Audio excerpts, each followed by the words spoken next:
หนาวตลอดปีทุกคนนี่ผมยังใส่เสื้อกันฝนตกได้จังนี่โอ้ได้บ่ได้เขาเคยเหมือนเท่านึงแล้วถ้าเจ้าโกหกอายว่าบ่ได้เนี่ยอายเคยเหมือนสถานะโสดอยู่เนาะกำลังจะสั่งขอบสั่งครัวโอ้ยก็หยอกนี่ว่าเพิ่นใส่เสื้อกันหนาวเนาะมันหนาวหลายเนาะอยู่บ้านเฮาโดยนี่เอาเป็นยังคือว่ามักอยู่แบบบ่อนอากาศหนาวตลอดเลยแบบนี้สบายดีทุกคนเอาสบายดีพ่อแม่พี่น้องเอาอย่างนี้ต้อนรับเข้าสู่ซองคมสวนเผากระโดเด้อมื้อนี้ผมอยู่ที่เมืองดักจึงสมบทเมืองดักจึงทุกคนโอ้ยลมพัดแรงขนาดเลยพอดีคมไปเลยเห็นหมู่บ้านหนึ่งที่แต่ว่าบ่ฮู้ว่าเป็นบ้านอีหยังคักแห้งได้โอ้นี่เพิ่นตั้งฐานนี่แหละน่าจะไม่ไหม้นี่เมื่อก่อนนี่ผมไปนี่บ่เห็นหมู่บ้านเพิ่นโอ้ยชมวิวเบิ่งวิวงามๆธรรมชาติที่ว่าผู้พาโอ้ยสุดยอดทางนี้เพิ่นเฮ็ดกาแฟเนาะหลังฝนตกได้อยู่นี่อากาศหนาวตลอดปีเลยป้าโธ่อยู่นี่บ่เคยได้รับแสงแดดนี่มีแต่ว่าฝนตกตลอดปีในหมู่บ้านเพิ่น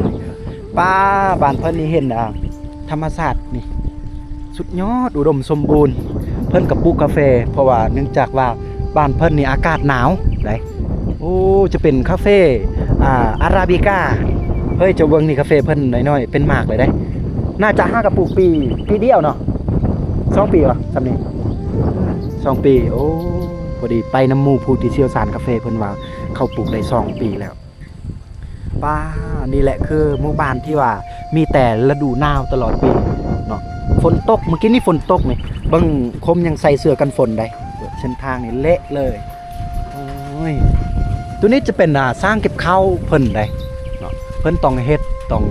แน่นๆจังซี่ได้แล้วก็ใส่สังกะสีเพราะว่าเนื่องจากว่าอยู่บ้านเพิ่นนี่อากาศหนาวโอ้ทางนี้แม่นสร้างเก็บข้าวเบิดเลยเด้เพิ่นเฮ็ดแบบลวดลายสีมือจะเป็นนี่เพิ่นเจาะเพิ่นเฮ็ดนี่ได้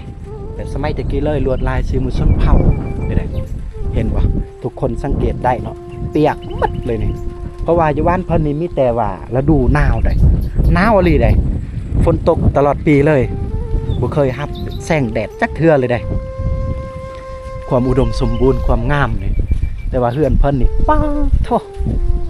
ยังแบบดังเดิมหลายนะแล้วก็ฟืนเพิ่นเก็บเพิ่นกองเพิ่นตัดนี่เพิ่นตอนไว้อยู่กองตารางเฮือนเพิ่นนี่โอ้ยนี่แม่เฒ่าผู้เดียวเห็นอยู่พุ่นย่างแยดอยู่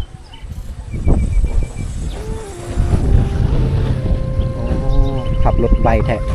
ทางนี้เขาใส่เสื้อกันฝนได้มาทางนี้ได้หนาวได้แล้วก็บ้านเพิ่นกับจริงๆก็มีเสาไฟฟ้าแต่ว่าเขายังบ่ทันได้ดึงย่านว่ากระเจ้าบ่ได้มีเงินมีคำเพิ่นก็เลยใส่แผ่นแสงโซลาร์เซลล์สบายดีอ้ายสบายดีโอ้บ้านเฮาใหญ่มาแต่ใส่เด้โอ้แต่หลุมเพิ่นว่าโอ้เมื่อก่อนนี่เฮาไปทางนี้คือบ่เห็นเป็นไดโดยพักผ่อนบ่อยู่ไหนนอนโอ้บ้านเฮานี่อากาศหนาวตลอดเลยเนาะสบายแน่นอนบ่สบายเจ็บกระเพาะแต่หาบ่มียาเนาะเจ้ามียาบ่มีมื้อนี้ก็มาแต่โตแล้วล่ะอ๋อโธ่ไปนั่งอยู่วันไหนเนาะเขากินเหล้าโอ้ซุ่มแซวนี่เลยแหละความม่วนความสามัคคีบ้านเฮาเนาะไอ้เนาะโอ้ยสุดยอด7 เดือนเลยบ่ฮอดปีเดือน11เอาเป็นยังคือว่ามักอยู่แบบบ่อนอากาศหนาวตลอดเลยแบบนี้จ้าเข้าหูคือกันมดสำนีว่าบ้านเฮาหรือว่ายังมีอีกยังบ่ทันได้ขึ้นมาอยู่ปุ่มลุ่มมันหลายยังบ่ทันขึ้นมาเนาะ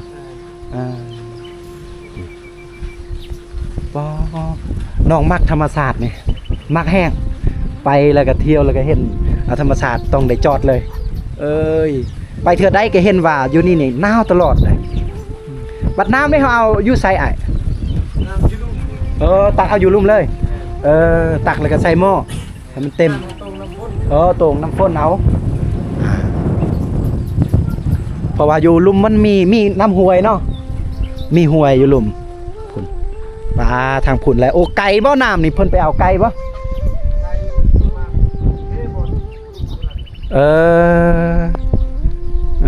นี่ลุมตัวนี้เพิ่นว่าไปเอาน้ำแสดงว่าใกล้เติบได้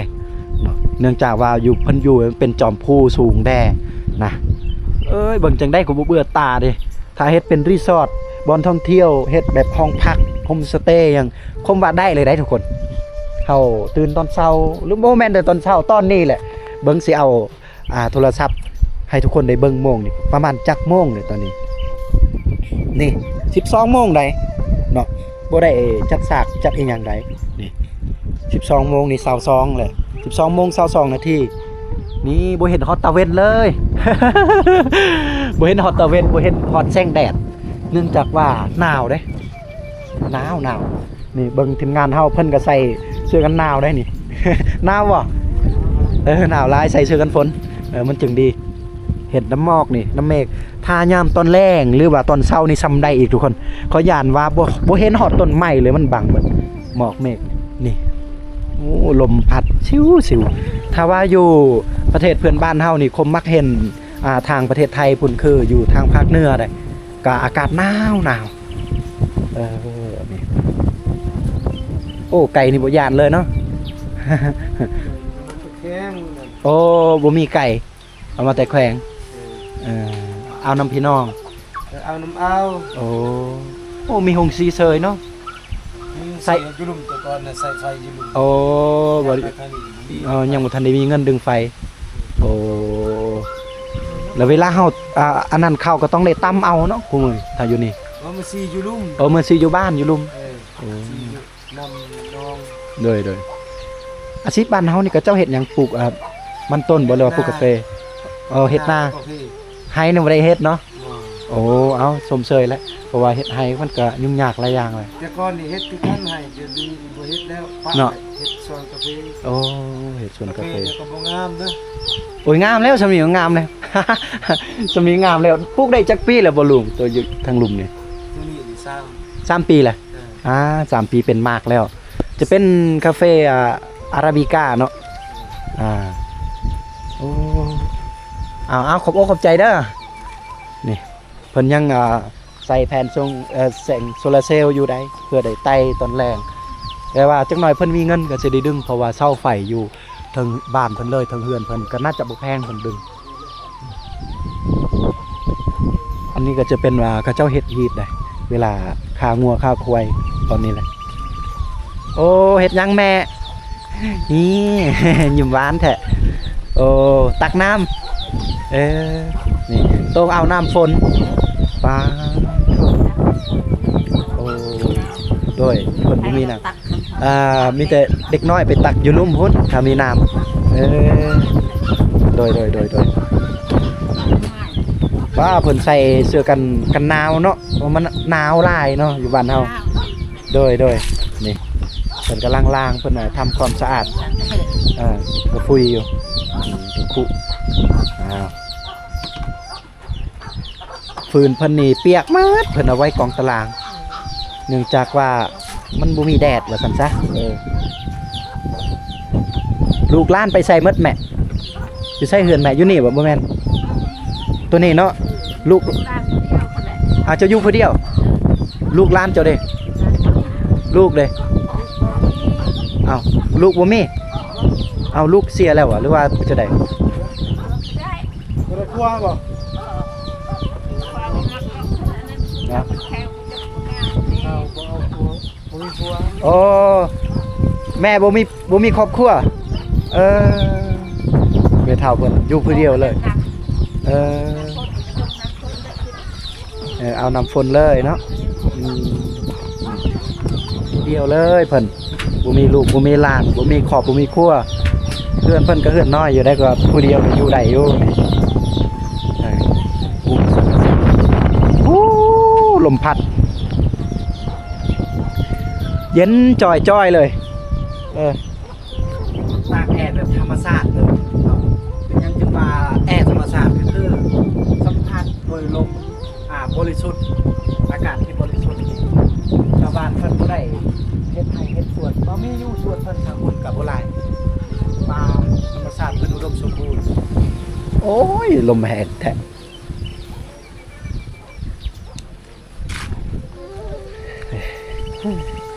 ต ตัวนี้แหละบอนที่เพิ่น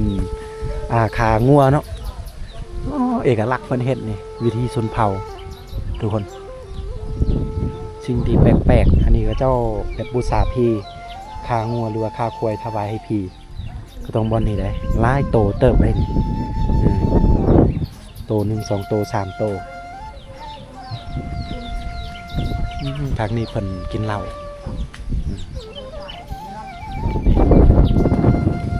ก็สิติดกับทางใหญ่เลยนะทางนี้เราสามารถไปโพ้นไปเมืองก็ลืมออกทางแขวงเซกองเลยก็ได้แล้วกลับมาทางพี่กับไปเมืองดักจึงในหมู่บ้านเพิ่นเอ้ยเขาก็ลืมท่ามหมู่บ้านนี่ยังนี่วะเนาะลืมเลยขอโทษขออภัยหลายๆทุกคนลืมถามชาวบ้านเพิ่นเพิ่นเฮ็ดหัวคักได้เพื่อบ่ให้งัวควายเข้าไปเนาะไปขี้ไปเหี่ยวในเพื่อนเพิ่นหรือเพิ่นเฮ็ดออมหัวนี่คักเลยนี่ทางนี้มีแต่ว่าช้างเก็บข้าวเพิ่นเนาะนี่เล่าข้าวนั่นเองโอ้เล่าข้าวเพิ่นนี่ก็บ่อยู่เลยหลังคานี่ไปเบิดเลย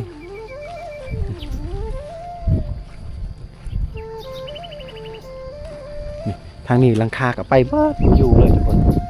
เอาเฮามาทางพี่อีกสายให้ทุกคนได้รับชมมาทางพี่กับ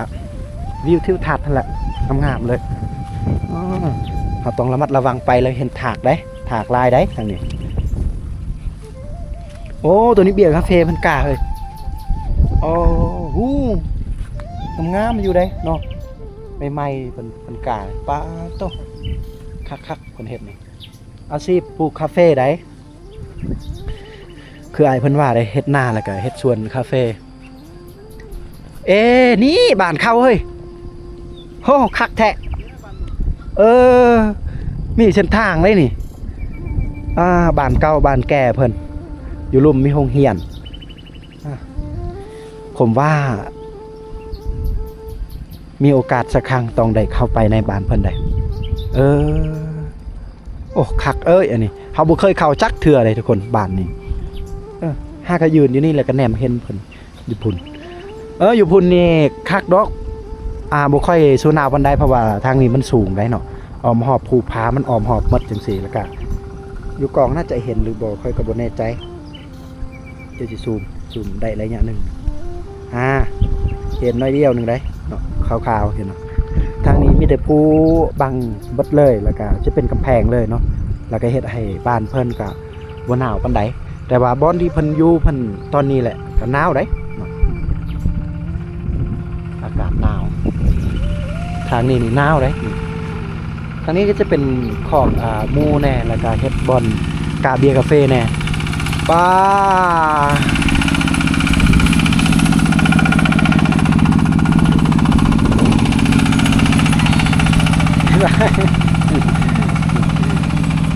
เต็มเลยเต็มรถไทยเลยได้หรือว่ารถซิงเลยนี่เอ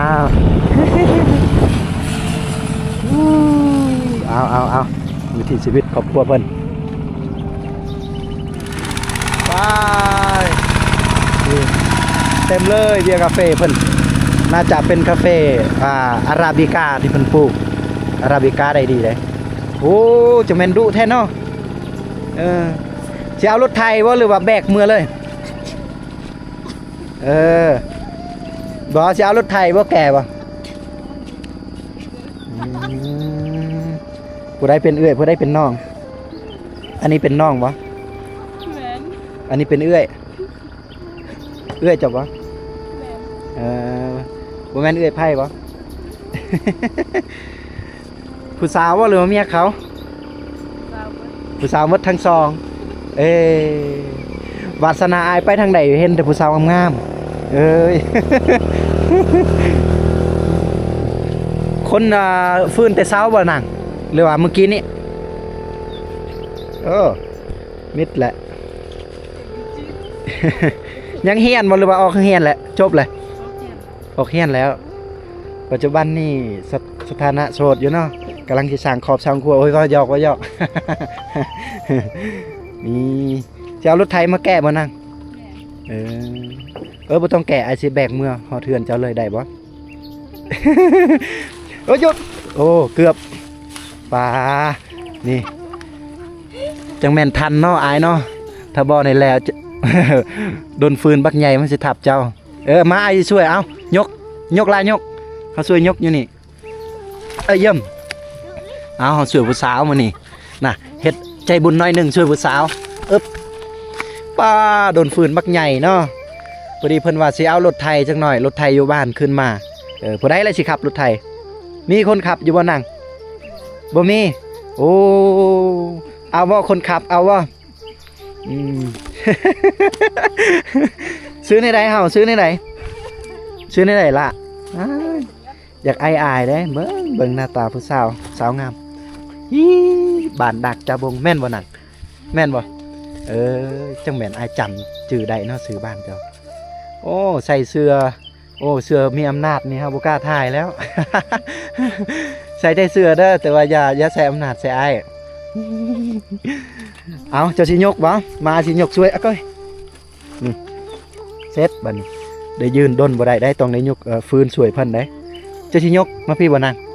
เอามาตัวใดบอกอ้ายได้ได้ยกตัวใดบัดนี้ตัวใดละด้นตัวใดก้อยจังแม่นคักเพิ่นเลือกตัวใหญ่เลยโอ้มักตัวใหญ่เนาะ นี่เอามาพอดีไอ้ยกมดนี่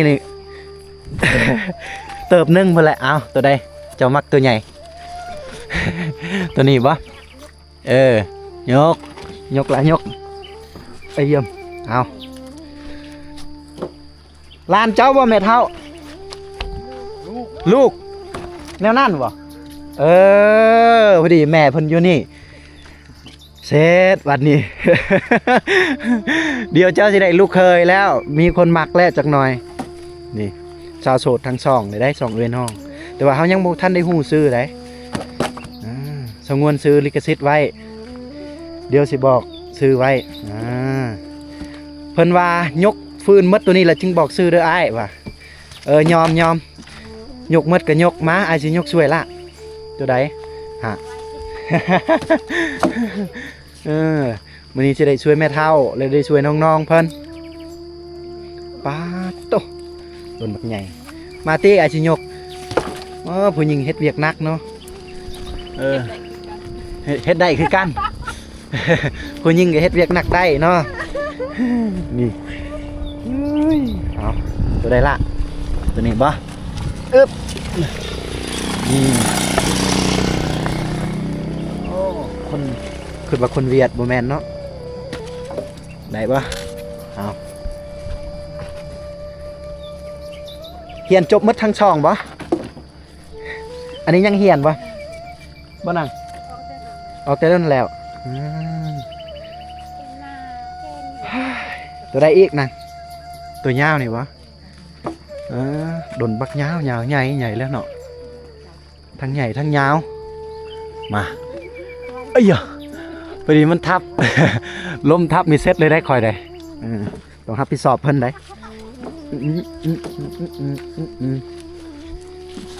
เซตเด้อแม่เด้อเอาเด้อ นี่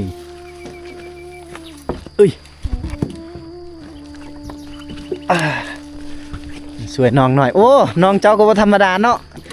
น้องก็ตะแพงน้องล่าวันนี้บ่แม่นบ่แม่นแล้วน้องลาดเจ้าซื้อแนวได้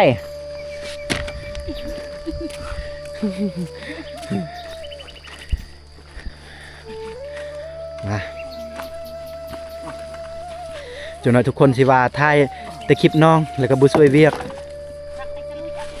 มาจะได้สวยแล้ววันนี้ภาษาเจ้าเอิ้นเนี่ยได้ฟืนนั่งมัสบ่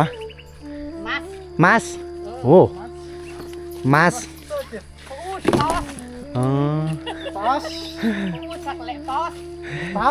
ภาษาอีหยังบ่ดิภาษาอีหยังล่ะภาษาบ้านเฮาภาษาดักจึงบ่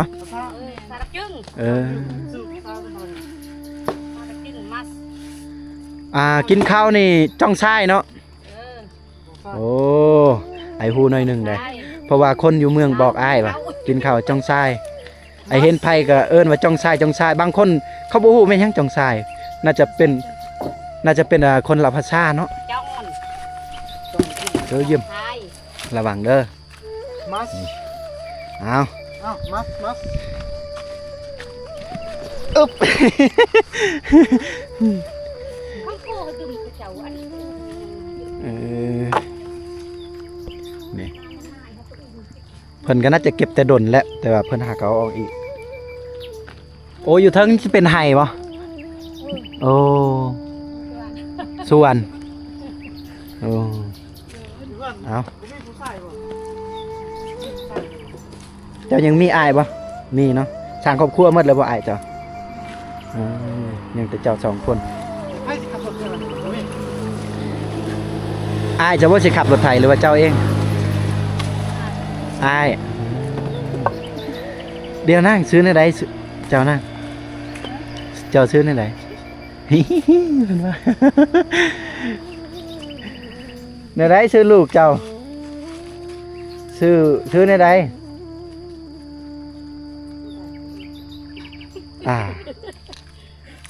แล้ววันนี้ FC บ่ฮู้ซื้อเลยชื่อผู้สาวพอดีไปเห็นผู้สาวตามทาง2 คนใกล้ๆบ้านเพิ่นนี่บ้านเพิ่นอยู่นี่ไดบ้านเพิ่นก็งามเฮาแนมเห็นแต่หัวผู้สูงวิวทิวทัศน์บ้านเพิ่นนี่งามเฮาก็หวังว่าไปแล้วก็เห็นผู้สาวงามแม่นอลีเลยอยู่แคมป์ทางนี่สาวงามทั้งสองทั้งงามทั้งใจดี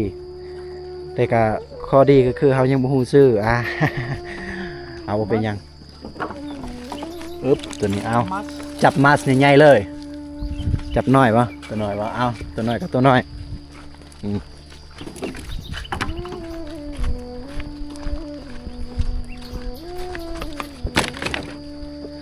มื้อนี้ก็ทีมงานเฮาก็ได้ช่วยน้อยนึงเพิ่นก่อนจะถึงวิถีชีวิตหมู่บ้านเพิ่น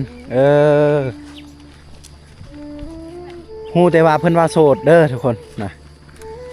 ยังบ่ฮู้อายุจักปีแต่ว่าอ้ายจะเป็นมอดูมอเดาก่อนสิดาวผู้เป็นน้องนี่อายุ17 ปีผู้เป็นเอื้อย19 ปี บางทีก็น่าจะบ่ฮอดเนาะถึกบ่ถึกแล้วโอ้สิได้เป็นมอเดาโอ้ผู้เป็นเอื้อยก็งามเนาะ เป็นเยอะเจ็ด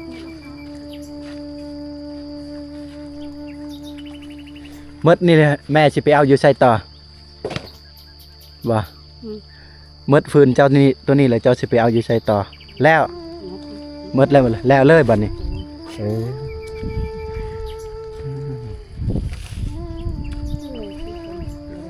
ตัวใดอีกอยู่เทิงบ่อ๋อ จะขึ้นหรือเปล่า จะให้ลูกขึ้นบ่จะให้ลูกสาวขึ้นบ่ได้ติทางนี้เพิ่นสิให้เฮาขึ้นบ่สิขึ้นได้อยู่ได้เนาะบินเอาเลยเฮ็ดสไปเดอร์แมนเลย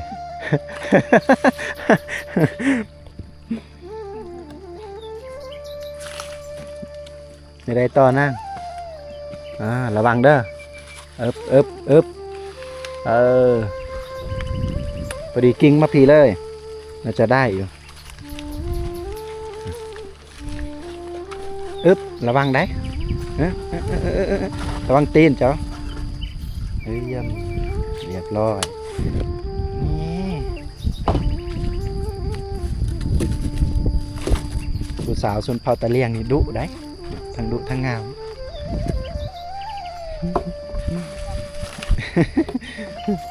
เจ้าสิปีนหน้าผาตัวนี้ปีนไปได้ดอกนี่หน้าผาบักชุงๆนะสวยๆจับผู้สาวก่อนบ่แม่นจับผู้สาวจับพื้นส่วนผู้สาว จับผู้สาวหน่อยเป็นเรื่องอีกเด้อึ๊บเยอะ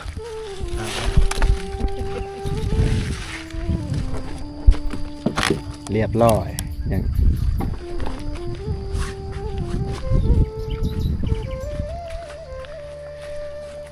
ไปถามซื้อก่อนโอ้ยังอยู่นี่อีก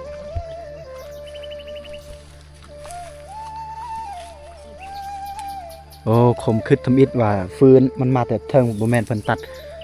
เอาลงแต่พูดส่วนกับเจ้าไปตามคลองน้ำนี่เลยทุกคนโอ้ตัวนี้มันทมมดเลยเนาะลานเนาะบ่ได้แล้วจะยกบ่ได้แล้วระวังได้ ตัวนี้นี่ถึกมือถึกเนื้อเฮานี่ปานมีดปานผ่าพุ่นแหละความมันคมเจ้างัดบ่ออกแล้วพอดีดินมันถมหมดแล้วฟืนเจ้าตกลายมืออยู่บ่อยู่นี่ฝนตกบ่นางตกทุกมือบ่หรือว่าหากะตกจากมือแหละมือเดียวโอ้เบิ่งบรรยากาศนี่น้ำโมแมนมือเดียวยันว่าตกทุกมือพูนทางเขตชนบททางอื่นนี่แดดฮ้อนนะเอามาพี่อาชีฮับทางพี่เอาอึบเดเรียบร้อยเกยนี่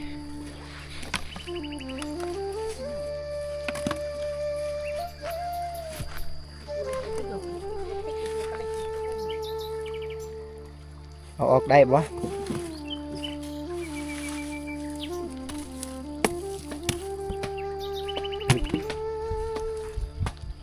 ตัวนี้ได้ละได้ปะตัวอย่างเพิ่นจะเอาตัวนั้นก่อนตัวไหนแล้ว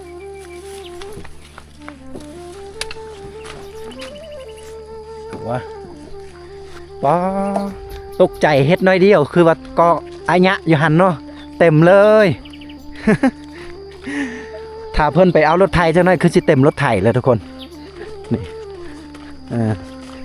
เที่ยวเดียวนี่รถไถเต็มเลยเนาะนี่เต็มได้นี่แหละฟืนที่เพิ่นเก็บเพิ่นใส่เพราะว่าอยู่บ้านเฮาอยู่เขตชนบทอยู่ลาวเฮานี่ส่วนหลายเขาเจ้าจะใช้เป็นแบบดนฟืนส่วนน้อยจะได้ใส่ถ่านนะบางที่เพิ่นกับเผาเป็นบางที่เพิ่นกับเผาบ่เป็นมันก็อิงตามนะใส่ฟืนอยู่เขตชนบทพอได้ปิ้งพอได้ต้มนี่นั่นก็รวดเร็วไวแต่ได้ละเจ้าสิไปเอาแต่ได้เย้ยกึ่งบ่งัดเลยคนว่ากึกเยอะอึ๊บงัดทางงัดทางงัดอ้าวคนนี้ มีเพลงได้มาอาชิงัดได้ปะบ่ได้ปะต้องได้จกดินหน่อยนึงนี่แหละเอาแต่ใช้แต่มือเดียวอะโกยได้อยู่ได้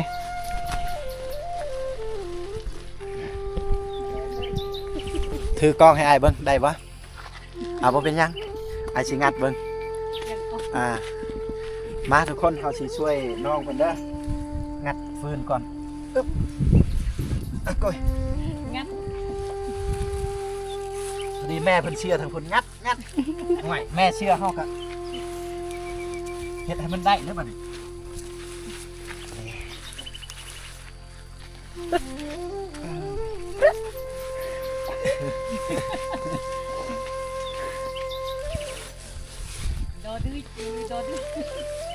ได้แล้วเนาะบัดนี้เนาะ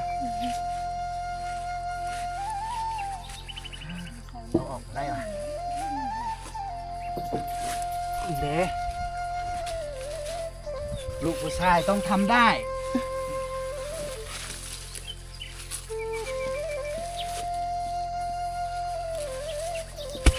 นี่ปรีได้โดนฟืนบักใหญ่เลยทุกคนเอาให้น้องเพิ่นอ้าวบันนี้ละให้แกกได้จะสิแบกคนเดียววะกิ่งเอานี่ไปเป็นที่เรียบร้อยเอาได้เมื่อกี้ให้ตากล้องคนงามจับให้ป้าสัมผัสชีวิตจริงทุกคนได้เดียวเฮางัดเอาแต่ดนเดียวเมื่อยเลยแต่ว่าเพิ่นที่ตั้งแต่เสาพุ่น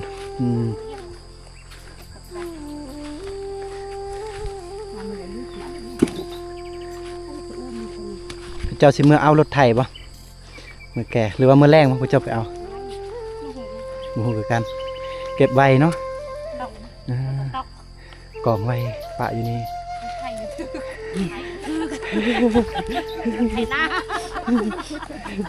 รถไถบุทึกหรือว่าต้องเอิ้นรถตอกต่อบัดนี้มือเฮือน เออไปเจ้าสิเมื่อบ่ตอนนี้เอาเมื่อเลยนี่อ้ายสิเมื่อเฮือนเจ้าได้บ่บ้านพวกเจ้าบ่ขึ้นเฮือนก็ได้แต่อ้ายสิไปเบิ่งบ้านพวกเจ้าได้บ่เขาบ่ว่าบ่ ใจดีเนาะเอาแม่นบ่แม่แม่นเนาะ โอเคทุกคนฝากติดตามไปนำกันนะเฮาจะเข้าไปลิ้นหมู่บ้านเพิ่นได้หมู่บ้านดากจะบงแต่จริงคมก็เคยมาถ่ายสารคดีเขตนี้หลายเทื่อหลายครั้งแต่ว่าบ่เคยแวะบ้านเพิ่นจักเทื่อนะมีแต่ว่ากายไปพูนเมื่อทางก็ลืมเลยแม่นบ่ล่ะทางนี้เมื่อก็ลืมได้ได้บ่ได้เฮาเคยเมื่อเทื่อนึงแล้วถ้าเจ้าโกหกอ้ายว่าบ่ได้เนี่ยอ้ายเคยขอบอกขอบใจพ่อแม่พี่น้องและ FC ทุกคนที่รับชมเบิ่งรายการคมสนเผากระโดอยู่ในคลิปนี้ที่เฮาได้มาสัมผัสบรรยากาศมีแต่ว่าหมู่บ้านหนาวแบบหนาวตลอดปีทุกคนนี่ผมยังใส่เสื้อกันฝนตกได้ทางนี้โอ้แหนมวิวนี่คักแห้งทุกคนเลยนี่เห็นบ่ฝนตกตลอดป้าน้ำหมอกลงหาธรรมศาสตร์ผู้หน่วยนั้นเนาะทางนี้จะเป็นส่วนของชาวบ้านเพิ่นอุ้ยงามหลายเพิ่นเฮ็ดเป็นส่วนกาแฟได้เป็นกาแฟโรบัสต้าน่าจะประมาณปี 2-3 ปีแล้วเป็นมากแล้วโอ้โหทุกคนทางพุ่นก็เต็มหมอกลงไปเลยเต็มผู้ในนั้นก็มีแต่ว่ากาแฟของชาวบ้านเนาะก็เจ้าบ่ได้ปลูกเขาได้แต่ว่าก็เจ้าทางให้แค่นี้แหละเจ้าจะปลูกเป็นต้นกาแฟเลยในทำอิฐเลยปลูกข้าวก็น่าจะงามอยู่แต่ว่าเพิ่นเลือกที่จะบ่ปลูกแต่ว่าเพิ่นเลือกที่จะปลูกกาแฟเอาเนาะกาแฟก็งามได้เอาสำหรับคลิปนี้ก็บ่ได้มีอีหยังให้ทุกคนได้เนาะเฮาได้มาเล่นมาเที่ยวในหมู่บ้านที่ว่าหนาวตลอดปีเลยได้นี่ได้รับสัมผัสแอร์เย็นๆจากธรรมชาติที่อุดมสมบูรณ์เนาะโอ้โหไปทางพุ่นก็เห็นแต่วิวทิวทัศน์ก็คือทุกคนเห็นในคลิปเนาะทมิตรเฮาก็จอดแล้วก็สัมภาษณ์จูน้องนุ่งเขาได้น้องเขาก็ยิ้มแย้มแจ่มใสอยู่ก็ยังอายอยู่แน่แล้วก็ได้ช่วยฟื้นได้เนาะแบกฟื้นให้เขานะก็แต่ตอนนั้นฝนยังบ่ตกพอดีตอนนี้ฝนตกแล้วก็เลยเห็นหมู่บ้านกับเจ้าอยู่ทางหน้าคือทุกคนได้เห็นนั่นแหละแต่ว่าตอนนี้เฮาก็ได้ยืนวิวบนนี้แหละจุดชมวิวทุกคนเอาสำหรับคลิปนี้ก็ขอสิ้นสุดเพียงเท่านี้เด้อทุกคนเด้อขออวยพรทุกคนเมื่อไหร่เฮามาสัมผัสบรรยากาศหมู่บ้านเพิ่นที่มีแต่ละฤดูหนาวอีกครั้งใดฝนตกตลอดปีเลยนี่สังเกตจากพื้นดินนี่เอาสำหรับคลิปนี้เฮายังมีหมู่บ้านที่จะไปขอสิ้นสุดสำนี้ก่อนติดตามไปนำกันทุกคน